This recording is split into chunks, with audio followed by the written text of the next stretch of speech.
بسم اللہ الرحمن الرحیم نحمدہ ونصلی علی رسولہ الکریم اما بعد۔ میرے پیارے بھائیوں،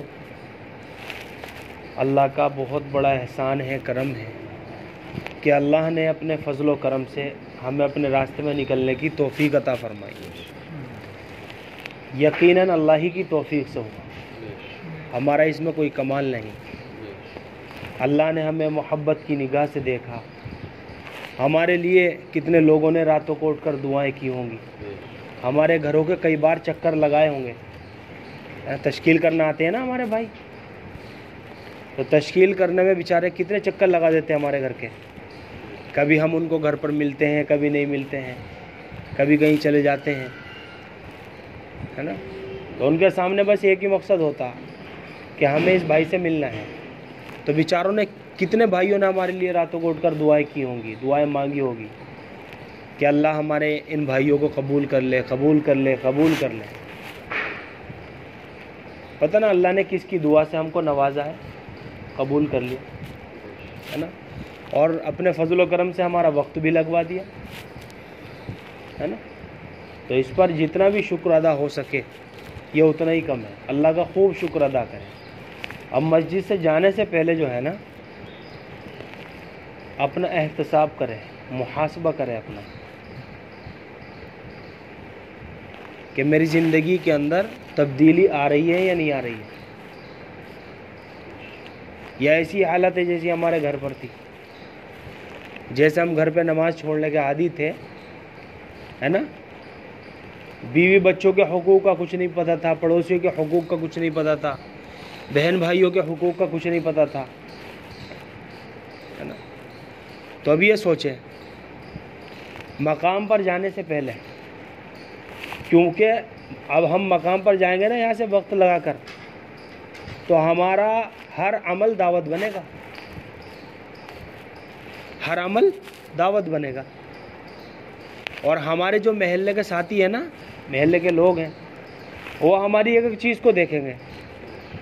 جیسے نئی نویلی دلہن کو دیکھتے ہیں نا لوگ گھر میں جب آتی ہے، اس کے چال چلن کو بھی دیکھتے ہیں، طور طریقے کو بھی دیکھتے ہیں، گفتار کردار کو بھی دیکھتے ہیں، کھانے پینے کے طور طریقے کو بھی دیکھتے ہیں، بولنے چالنے کے اس کے عادت اخلاق کو بھی دیکھتے ہیں، ہر چیز کو دیکھتے ہیں۔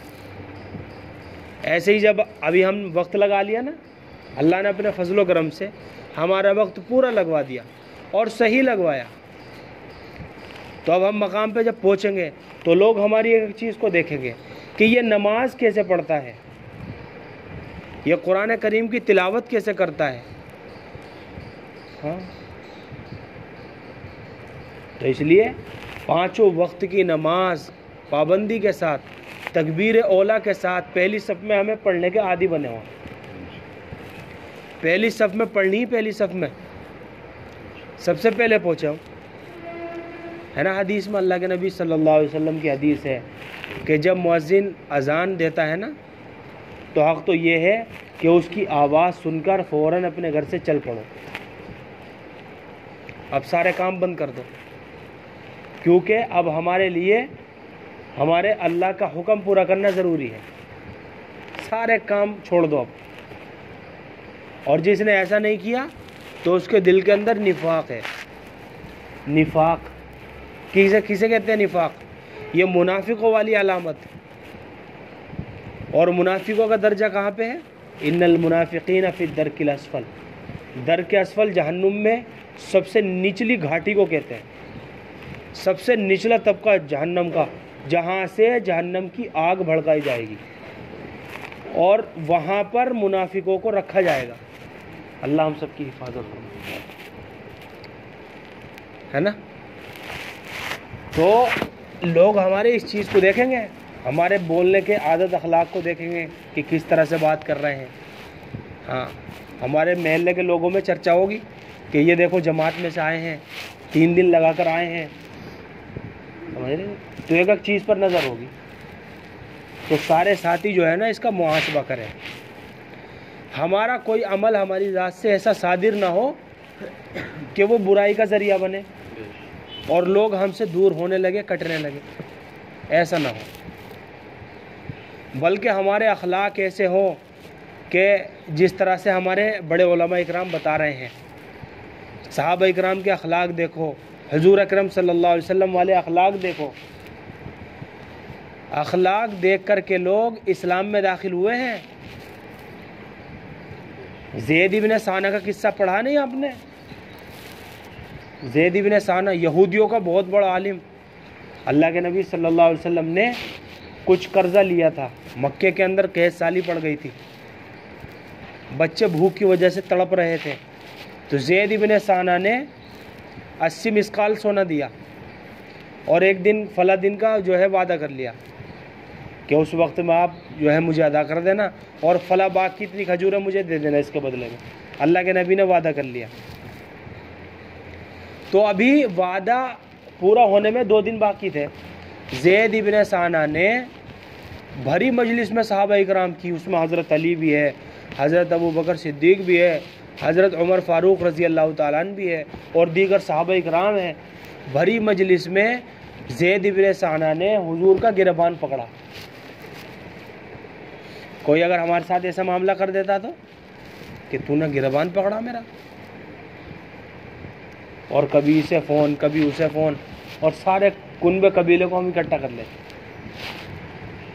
ہے نہیں ایسا معاملہ؟ لیکن اللہ کے نبی صلی اللہ علیہ وسلم نے ایسا کچھ نہیں۔ حضرت عمر رضی اللہ تعالیٰ عنہ جو برابر میں کھڑے تھے، تلوار سوت رہے، حضرت زید ابن ثانہ نے دیکھا کہ یہ میں نے اتنی بڑی غلطی کی کہ حضور کا گریبان پہ میں نے ہاتھ ڈالا، پکڑ رکھا گریبان، اور جب حضرت عمر کے چہرے پر نظر پڑی تو حضرت عمر کی دونوں آنکھیں گول آسمان کی طرح گھوم رہی اور آنکھیں لال ہو گئی۔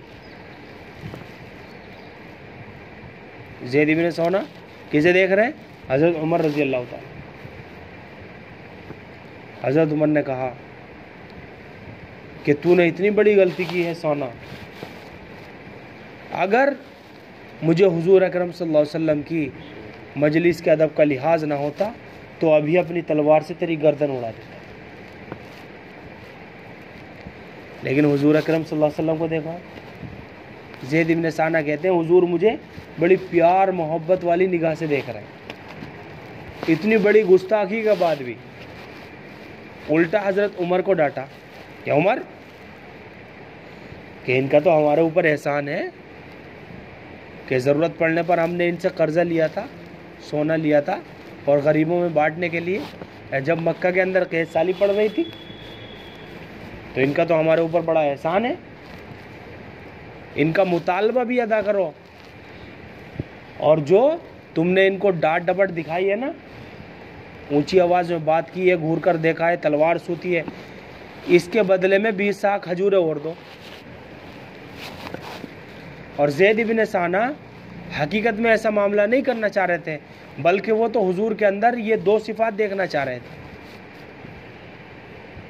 اب حضرت عمر رضی اللہ تعالیٰ لے کے جا رہے ہیں راستے میں اور باتیں کرتے ہوئے جا رہے ہیں کہ گستاخ، کہ تو نے حضور اکرم صلی اللہ علیہ وسلم کے گریبان پہ ہاتھ ڈالا۔ تو حضرت عمر سے حضرت زید ابن ثانہ نے کہا کہ عمر مجھ پر غصہ ہونے کی ضرورت نہیں ہے، تم مجھے جانتے ہو میں کون ہوں؟ کہ نہیں، کہ میں زید ابن ثانہ ہوں، یہودیوں کا بڑا عالم۔ اچھا، وہ یہودیوں کا بڑا عالم؟ ہاں، کہ اتنے بڑے عالم ہونے کے باوجود تم نے حضور کے ساتھ ایسی گستاخی کی؟ کہ عمر بات دراصل یہ ہے کہ میں نے اللہ کے نبی صلی اللہ علیہ وسلم کے چہرے پر نظر پڑتے ہی ساری نشانیوں کو پا لیا تھا۔ یہ دو نشانی ایسی تھی جن کو میں دیکھنا چاہتا تھا اور آج میں نے وہ دیکھ لی۔ ایک تو یہ کہ نبی کی بردباری اس کے جلد غصہ آ جانے میں غالب ہوتی ہے، اور نمبر 2، نبی کے ساتھ جتنا زیادہ نادانی کا معاملہ کیا جائے گا اس کی بردباری اتنی ہی بڑھتی جائے گی۔ لہٰذا عمر، آج میں یہ دونوں نشانی دیکھ چکا ہوں، اور عمر میں تجھے گواہ بناتا ہوں اشہد ان لا الہ الا اللہ واشہد ان محمد رسول اللہ، اور کلمہ پڑھ لیا۔ ایسے اخلاق پیش کیے اللہ کے نبی صلی اللہ علیہ وسلم نے اور آپ کے صحابہ اکرام نے۔ پتھر کھا کر بھی دعائیں دے رہے ہیں۔ تو میرے پیارے بھائیوں، اللہ کے راستے میں نکل کر ہمارے اندر ہر دن کچھ نہ کچھ تبدیلی آ رہی ہو. اور اسی طرح مقام پر پہنچ کر اپنی مسجد وار جماعت کے ساتھ جڑنا ہے. ہم نے جو یہاں پر سیکھا ہے، گشت کیسے کرنا ہے، مشورہ کیسے کرنا ہے، ملاقاتیں کیسے کرنی ہے، تعلیم میں کیسے بیٹھتے ہیں، یہ سارے امور ہمیں اپنی مسجد وار جماعت کے ساتھ مل کر کے کرنے ہیں. اور دن رات ہمیں کوشش کرنی ہے کہ اپنی مسجد وار جماعت کو کیسے مضبوط بنایا جائے، ہے نا بھائی. اس کا یہ مطلب نہیں ہے اگر اب ہم نے سیکھ لیا تو وہاں پر ہم غلطی نکالنی شروع کر دیں ہے کہ تم تو رکوع بھی اچھا نہیں کر رہے، تم تو سجدہ بھی اچھا نہیں کر رہے. یہ تو تکبر کی علامت ہے، یہ تکبر کی علامت ہے. یہ چیز اللہ کو پسند نہیں ہے. اللہ کو عاجزی انکساری پسند ہے. کسی کی کوئی غلطی بھی اگر دکھائی دے رہی ہے نا تو اسے نظر انداز کرنے کی کوشش کریں. یہ الگ سائیڈ میں کو بٹھا کر کے بڑے پیار محبت والے جملے سے اس سے بات کریں، مذاکرہ کریں. جیسے جماعت میں نکل کر کے باہر سے ہم لے کے آتے ہیں نا ساتھیوں کو ملاقات کر کے، تو کتنے پیار سے بات کرتے ہیں، بٹھاتے ہیں انہیں، پانی بھی پیش کرتے ہیں، ان کو ناشتہ بھی کراتے ہیں. ایسے اخلاق کا مظاہرہ کرتے ہیں نہیں کرتے؟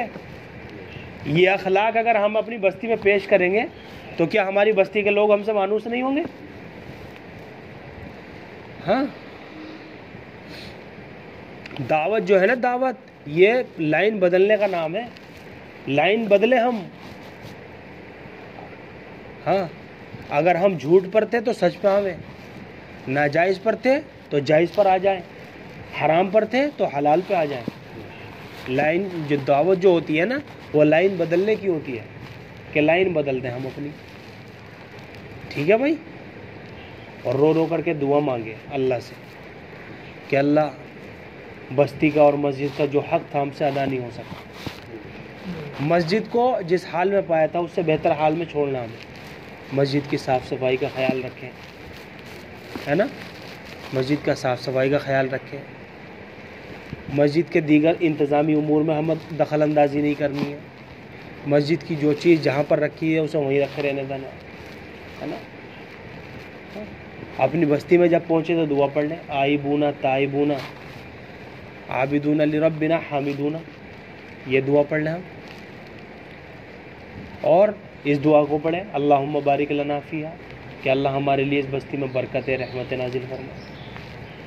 کوئی مسجد اگر نظر پڑ جائے تو درود شریف پڑھ لیں. سمجھ رہے ہیں نا. اور گھر میں جب داخل ہو نا تو پہلے سلام کریں، قل واللہ احد سورہ اخلاص کی صورت پڑھے، درود شریف پڑھے. اس عمل سے کیا ہوگا کہ اللہ رب العزت اس گھر کے اندر خیر و برکت کا نزول فرمائیں گے. ہر چیز کے اللہ کے نبی صلی اللہ علیہ وسلم نے ہمیں مسائل بھی سکھائے ہیں، فضائل بھی سکھائے ہیں، ہے نا بھائی. اور اس راستے میں نکل کر جو ہے نا اللہ تعالیٰ اپنے بندوں کی دعائیں بہت زیادہ قبول کرتے ہیں.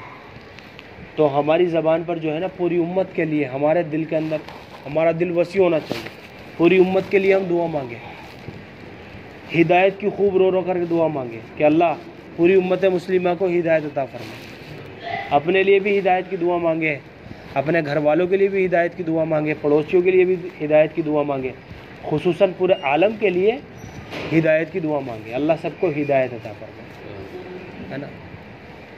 اور یہاں سے جانے سے پہلے جو ہے نا سارے بھائی اپنا دل صاف کریں. سارے بھائی دل کے اندر کوئی بات ہے، کوئی پھٹن ہے، کٹن ہے، اس کو سب صاف کریں، کیونکہ صلح صفائی اللہ کو بہت پسند ہے. اور جو دو مسلمان آپس میں بغض و عداوت رکھتے ہیں نا، اللہ شب قدر میں بھی ان کی مغفرت نہیں کرتا. سمجھ رہے نہیں. اور یہ سب کس کی وجہ سے ہوتا؟ حسد کی وجہ سے. بلکہ روایتوں کے اندر تو یہاں تک آتا اللہ فرما دیتا کہ روک دو انہیں. ابھی جنت میں تو لوگوں کو بھیج دیتا اللہ رب العزت، باقی اور لوگوں کو ایک شرک کرنے والے کو اللہ معاف نہیں کرتے، والدین کے نافرمان کو اللہ معاف نہیں کرتے، ٹخنوں سے نیچے پاجامہ پہننے والے کو اللہ معاف نہیں کرتے. اور ایک جو جس کے دل کے اندر حسد ہو، کینہ ہو. علماء نے اس چیز کی کیا حکمت لکھی؟ علماء نے اس کے اندر یہ حکمت لکھی ہے اللہ اس کو اس لیے معاف نہیں کرتا کیونکہ جس کے دل کے اندر کینہ ہوتا ہے، حسد ہوتا ہے، اس کا کفر کی طرف پلٹنے کا اندیشہ ہوتا ہے، کہیں یہ کفر کی طرف نہ پلٹ جائے۔ حسد وہ بری چیز ہے۔ اللہ کے نبی نے فرمایا حسد انسان کی نیکیوں کو ایسے اڑا دیتا ہے جیسے اس طرح سر کے بالوں کو ختم کر دیتا ہے، یا پھر فرمایا کہ جیسے آگ پورے جنگل کو، لکڑیوں کو تباہ برباد کر دیتی۔ آگ یوں کہے کہ بس کرو، اس کے اندر تو جتنا رکھ دو گے نا سب خاک، سب ختم کر دو۔ اس لیے یہاں سے جانے سے پہلے سارے بھائی اپنا دل صاف کریں۔ بھول چوک کا مادہ اللہ نے ہر انسان کے اندر رکھا ہے نا بھائی؟ بھول چوک ہو جاتی ہے، غلطی ہو جاتی ہے، اپنا دل سب صاف کریں۔ سب ہمارے بھائی ہیں، المسلم اخو المسلم۔ اللہ کے نبی نے فرمایا ایک مسلمان دوسرے مسلمان کا بھائی ہے۔ المومن مرآت المومن، ایک مومن دوسرے مومن کا آئینہ ہے۔ ہاں، ایک مسلمان مشرق میں ہے، دوسرا مغرب میں ہے۔ مشرق والے مسلمان کو اگر کوئی تکلیف پہنچی ہے تو مغرب میں رہنے والا مسلمان اس کی تکلیف کو محسوس کر لیتا ہے۔ اللہ نے اس امت محمدیہ کا ایسا تعلق اور ایسا رشتہ بنایا ہے نا۔ سارے بھائی اپنے دلوں کو صاف کریں، توبہ استغفار کریں اللہ سے۔ اور ہم تو مقام پہ اس لیے جا رہے ہیں، یہ بات یاد رکھیں کہ ہم تو دوبارہ سے تیاری کرنے کے لیے جا رہے ہیں، پھر سے اللہ کے راستے میں نکلیں گے ہم۔ کوئی ہم بیٹھنے کے لیے جا رہے ہیں بھائی، بیٹھنے کے لیے جا رہے ہیں، ہمیں تو کام کرنا ہے۔ اور یہ دعا کریں کہ اللہ ہمیں موت تک اس کام میں لگائے رکھے۔ ہاں ٹھیک ہے بھائی امیر صاحب۔